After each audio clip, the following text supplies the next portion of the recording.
Welcome to a half hour of Mindwebs. Short stories from the worlds of speculative fiction.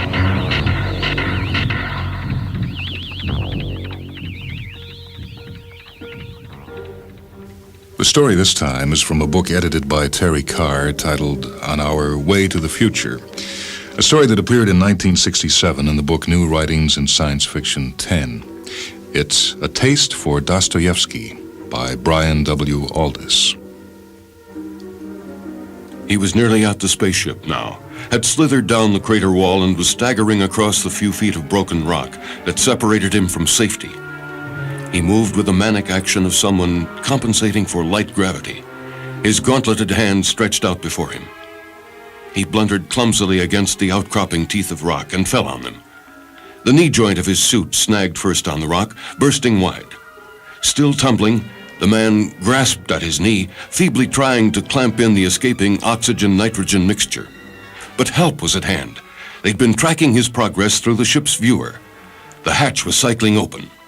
Two men in spacesuits lowered themselves to the lunar surface and hurried over to the fallen figure.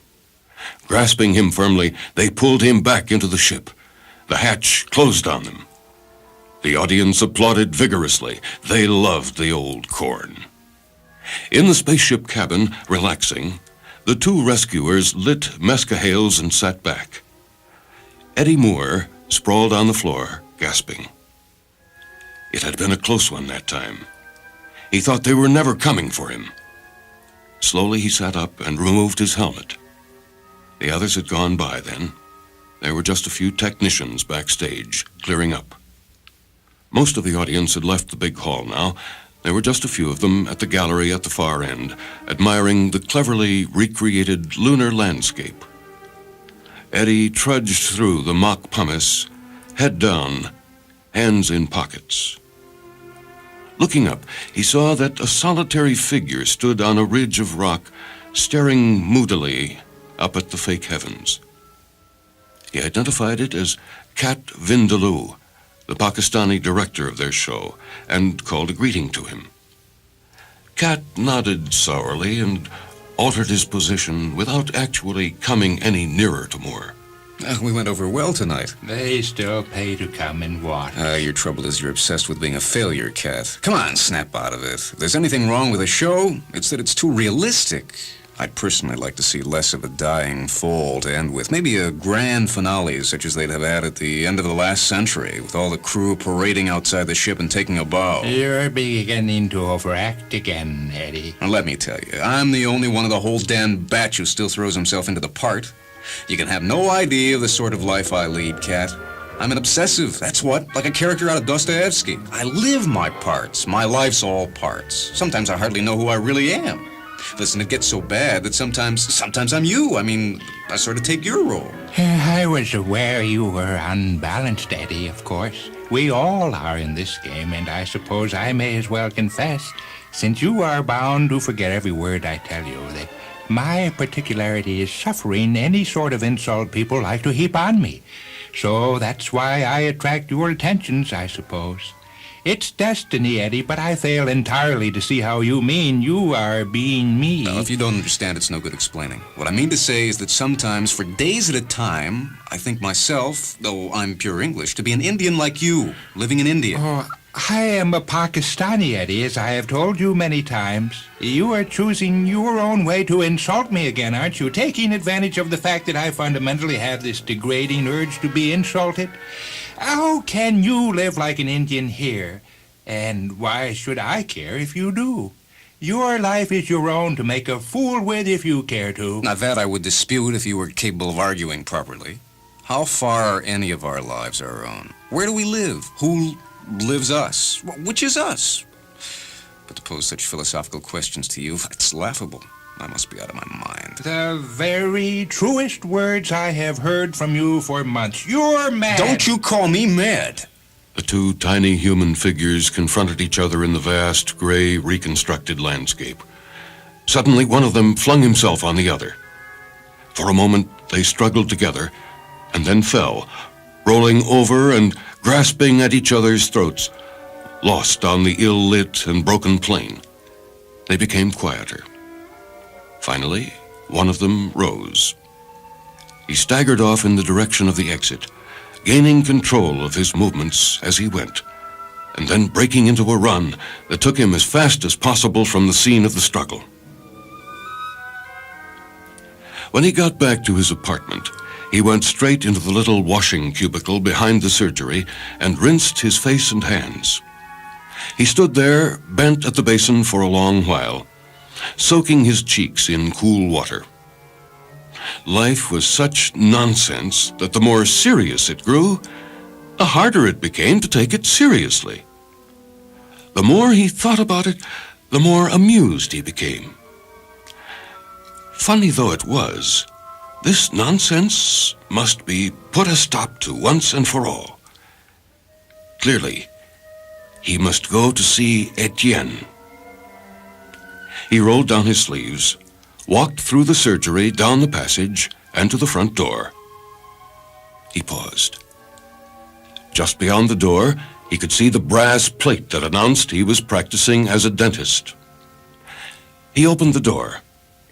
On the brass panel, polished by the concierge that morning, appeared his name, Moret.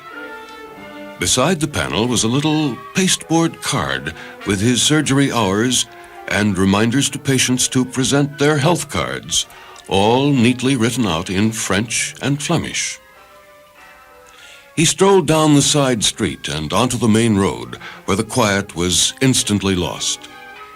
Taking the undercut, Moret crossed the road and walked a couple of blocks to Etienne's place.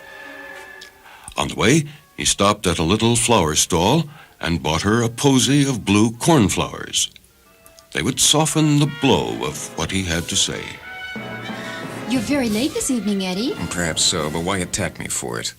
It's my misfortune, isn't it? Or so I would have thought if you'd greeted me lovingly. Eddie, don't be that way. I didn't reproach you, my darling. She stood on tiptoe, as he had noticed she often did. She was short and very shapely, in a little blue dress that went well with the cornflowers. She looked very sexy standing like that. Please, come off your tiptoes. You're trying to fool me. Darling, I wasn't. And I swear to you, I didn't even notice I was on my tiptoes. Does it disturb you to see me on my tiptoes? Well, it's not usually reckoned as an indecent posture, but if it offends you, I promise I won't do it again. Now you're trying to humor me. You know, nothing maddens me like being humored. Why can't you speak to me like a human being? Oh, believe me, if you were a reasonable human being, I'd make every effort to talk to you like one. You're absolutely nuts, aren't you, Eddie? Yeah, you've uncovered my secret. I am nuts. I am nuts. And that's what I wish to talk to you about this evening. I have to go out almost at once, Eddie. What I was going to tell you, Etienne, darling, what I especially came over for was to say that I feared our engagement must be broken off. It's not so much that we're not suited, although that is a consideration. It's more that I don't even seem to know what century I'm living in. From which it follows, I suppose, that I don't even know what country I'm living in, which in turn means that I don't know what language I'm speaking or what my name is. In fact, I don't even know what planet I'm on, whether it's the moon or Earth or Mars. Oh, take a look at yourself. Does that look like Mars? You were born on this coast. You know the North Sea when you see it, don't you? Don't interrupt me. Of course I can see it's the flaming North Sea. Well, then, don't talk so stupid. Look, Eddie, I've really about had enough of your nonsense. You come up here every Saturday night and break off our engagement. I do not! I've never broken it off before. Often I've been tempted to. You do, too. You don't know what you do. How do you think I like it? I've got my pride, you know. I can take an emotional scene just as well as the next girl. In fact, sometimes I rather think I enjoy them in a kinky sort of way. Maybe I am the kinky kind. No self-analysis, please. At least while I'm speaking. Have you any interest in me or haven't you? And who am I? Who indeed? Man's eternal quest for identity. Pity I have to carry mine out with such rotten partners. If you're going to be insulting, you can go, Eddie Moret. I know perfectly well what's wrong with you, and don't think I'm not sympathetic just because I don't show it. You've built up that fine little dentist practice just so you'll have enough money to support me comfortably when we get married, and the overwork has resulted in brain fatigue.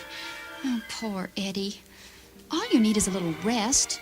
These fantasies about Mars and the moon are just phantoms of escape filtering across your overheated cerebellum, reminding you of the need for rest and quiet. You know how damn quiet it is on Mars. Tears filled his eyes. It seemed she really was sympathetic. And perhaps her explanation was correct. He threw his arms around her in perfect forgiveness and attempted to kiss her. Do you mind? Your breath stinks of cornflowers. The two vast human figures confronted each other in the tiny, artificial town room.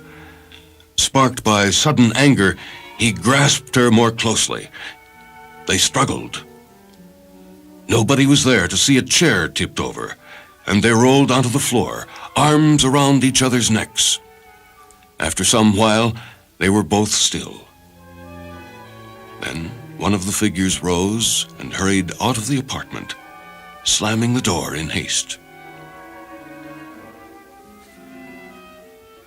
Plainly, he was in need of some form of purification.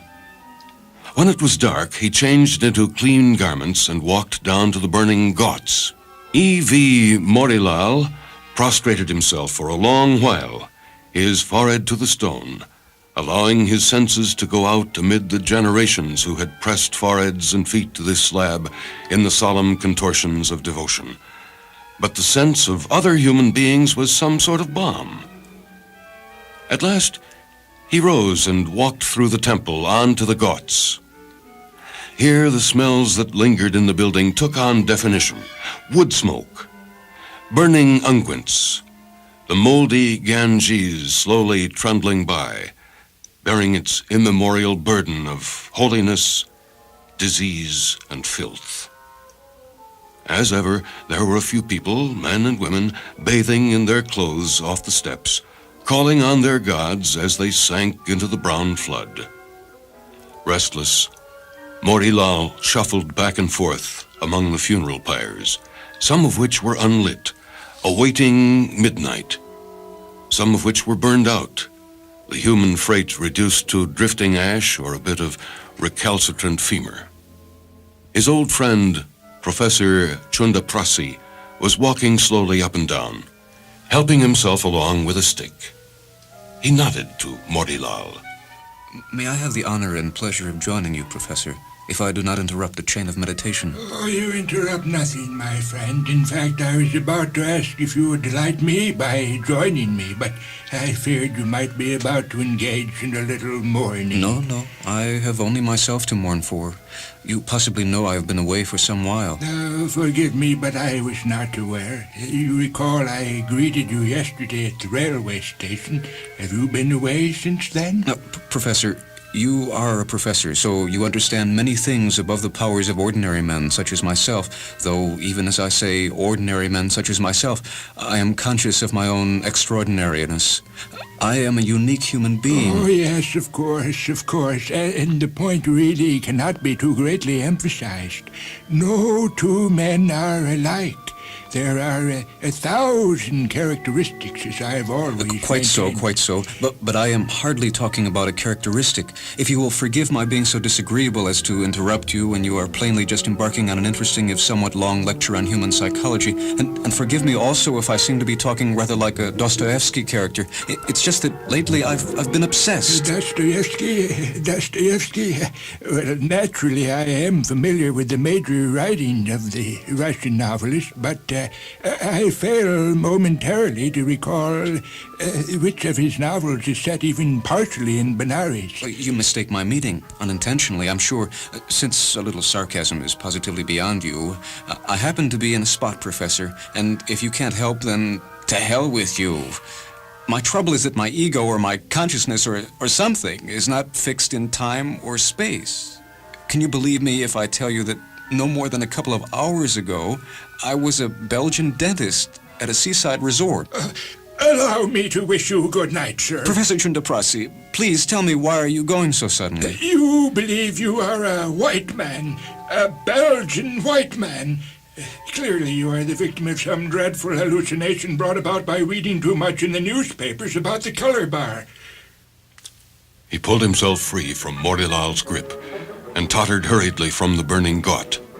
Congratulations, sir. You are quite right to exercise your freedom of judgment in such matters. It was one of the bathers who spoke, a fat man, now busily oiling his large and glistening breasts. Morilal had noticed that he was avidly listening to the conversation with the professor and had already taken a dislike to the man. What do you think about it? More than you may think. There are many people like yourself, sir, who are able to move from character to character like birds from flower to flower. I myself, but yesterday, was a beautiful young Japanese lady, aged only 20 years, with a tiny and beautifully proportioned body and a lover of 22 of amazing art. You are inventing filth, you fat old Bengali. So saying, he jumped at the man, who tripped him neatly, but failed to stand back in time, so that Morilal took him with him as he fell, and they rolled together, hands at each other's throat, down the slimy steps into the Ganges. He was lying half out of a shallow stream under a stone bridge. As he got to his feet, he saw the stream cut through a small country town. The place seemed to be deserted, so empty and so still that it looked almost like an artificial place.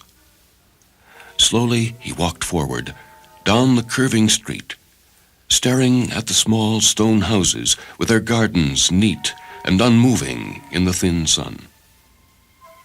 As he looked back the way he had come, he saw that he had just passed an unpretentious building bearing the sign, Police Station.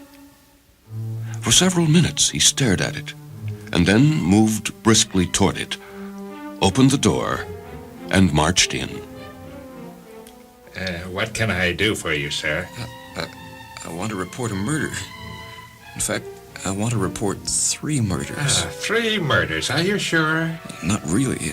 I don't know whether I killed the persons concerned or not, but it must be worth checking. There was a friend of mine, a producer, and my fiancée, and a black man in India. I can give you the names. At least I think I can remember. Then there's the time and place. His voice died. He could see it was going to be difficult. His impulse had been to enlist help. Perhaps it had not been a wise impulse. And had he ever been anyone else, or had it all been the product of a fever? You seem to have some very interesting ideas, sir, if I may say so. You wouldn't mind if I ask you a question before you go any further? Good. Now, you say you don't know whether you killed these unknown persons or not? I get blackouts. I'm never myself. I seem to work through a lot of different people. You'd better assume I did kill them. Well, as you like, sir, which brings me to my next question. How do you mean one of them was a black man from India? It was as I said. He was very black. No offense meant, it's just a fact.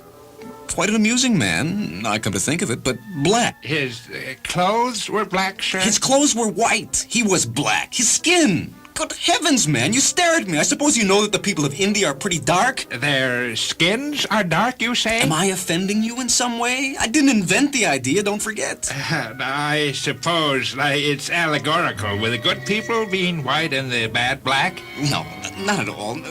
Though I admit a few of the whites saw it like that. Or did I invent it all? The whole color question. Perhaps it's all thrown up from the depths of my mind, where I did the murders. Can't have any subjective reality either. Wait. I remember. I'm nearly there. Fyodor Dostoevsky, I'm coming! Hurriedly, he punched the policeman in the chest and braced himself for the reciprocal blow. He was tramping through the sand, ankle deep, even in the main street of this shabby town. In the side streets, the sand climbed almost to the eaves of the shoddy wooden houses. Among the houses were buildings that he identified after a moment's thought as mosques. They were no more than huts with wooden minarets added. There were Tartars here, moving slowly in their costumes of skin, some leading the two-humped camels of Bactria behind them through the street. The man with whiskers and a stoop was just ahead of him. Morovich drew level and looked sideways. He recognized the beetling brow and the haunted eyes, set deep in their sockets. Second-class soldier of the line Dostoevsky. Dostoevsky stared back at him. I've not seen you in Semiplatins before. Are you with the 7th Siberian Battalion? The correct answer to that, operatively, is no. Well, sir, I could talk to you for a moment. The fact is... It's not a message from Maria Dmitrievna, is it? No, nothing so banal. In fact, I've come from the future to talk to you. Please, cannot we go to your room? Dostoevsky led the way in a sort of daze, shaking his head and muttering. He was still serving out his exile in Siberia, no longer as a convict, but as a humble soldier in the army. His present home, to which he led Morovich, was of the simplest, a poor room in one of the small wooden houses, containing little more than a bed, a table and one chair, and a round iron stove that could scarcely heat the flimsy room when the cruel winter came around again. Where do you say you come from? You're not a Decembrist. I am from what to you is the future, sir. In my age, my race recognizes you as one of the great novelists of the world by virtue of your profound insight into the guilt always lingering in the human mind. You are one of the supreme artists of suffering. Alas, I can write no more. The old ability has gone. But even now, you must be gathering together your notes on prison life for the book you will call The House of the Dead. Turgenev will say the bathhouse scene is pure Dante. It will be read and remembered long after you are dead and translated far beyond the bounds of your native Russia. And greater masterpieces of guilt and suffering will follow. No more. You will silence me forever if you speak thus, whether I believe it or not. You talk like the voices inside me when another attack is coming upon me. I traveled back to you from the far future through a series of epileptic hosts. Others of my kind traveled back through other illnesses. It is a matter of what we specialize in. I plan to travel slowly back through the generations to Julius Caesar and beyond that. But you are a very important landmark on my way, for you are integral to the whole philosophy. The writer rubbed the back of his neck in discomfort and shuffled his rough boots on the floor, unable to look straight at Morovich. Am I to understand that you are not Morovich? I have infested Morovich. We are parasitic. I am merely distorting his life a little, as I've distorted the lives of those I infested on my way back to you. The emotions I have stirred. How you would relish them, Fyodor Mikhailovich. I have been in all kinds of persons and in all kinds of worlds, even in those that lie close in the probability spectrum to Earth. All those worlds, absolutely stuffed with suffering. If you could see them, you might think yourself had created them. Now you mock me. I can create nothing, unless I have created you. Forgive me if that sounds insulting, but I have a fever on me today, which induces me to doubt somewhat your reality. Perhaps you're part of my fever. I'm real enough. You see, there are more millions of years ahead than you could comprehend, and in those long periods, man changes very radically.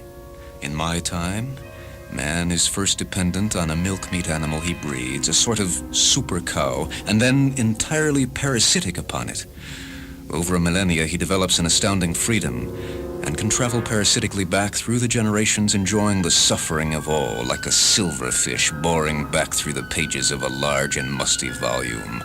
A silverfish who can read, sir, if you follow my image. You see, I let you into the secret. You know I cannot believe what you say, yet tell me no secrets. I already know enough for one man. I'm burdened with knowledge, about which I often ask myself, what good is it? And if it is true, as you say, that I have understanding of some of the dark things in the human heart, that's only because I have been forced, though often I myself was the forcer, to look into the dark things in my own heart. And I have tried to reach truth. You are admitting, aren't you, that you distort the lives you, well, if I say infest, it's your own word, isn't it? We get more fun. A couple of days ago, I caused a Belgian dentist to jilt his girlfriend. Maybe he even murdered her. We live on the dark passions. The human race always had a morbid tendency that way, you know. So don't think of us as too abnormal. Most literature is just gloating over the sorrows and sins of others, of which you are one of the supreme and most honored exponents. You have the case all wrong, sir. Forgive me if I criticize by remarking that your attitude seems very perverted and vile to me. I have never reveled in suffering, I hope. Or perhaps I have, who knows. But you must leave me, for I feel remarkably ill of a sudden. And in any case, as I say, you are wrong. How can millions of years of evolution be wrong in any sense? Man is what he is, becomes what he is from what he was. Strong emotions are a permanent need. I shall come back to see you tomorrow, and then I shall leave this ignorant tribesman and infest, well, sir, it will be the greatest connoisseur's treat possible from our point of view. I shall infest you, and finally gain new insights into what suffering is like. It was so as to apply, as it were, the guilt to the gingerbread that I called first, so that I may know you inside and out. I see you are, as you claim, an illness. Tomorrow I will be part of your illness. Goodbye, sir, and thank you for your courtesy and evident disbelief. Until tomorrow. He turned toward the door, on which the writer had hung a battered painting of a woman. As he did so, Dostoevsky bent quickly down and snatched up the poker from its resting place beside the stove. With a mighty swing, he brought it down across the man's unprotected head, much as Raskolnikov would one day be described as bringing down the hatchet on the old lady's head in Crime and Punishment. With scarcely a groan, Morovich sank to the floor, one arm sprawling out across the crumpled bed. Dostoevsky put the poker down. Then he began to tremble.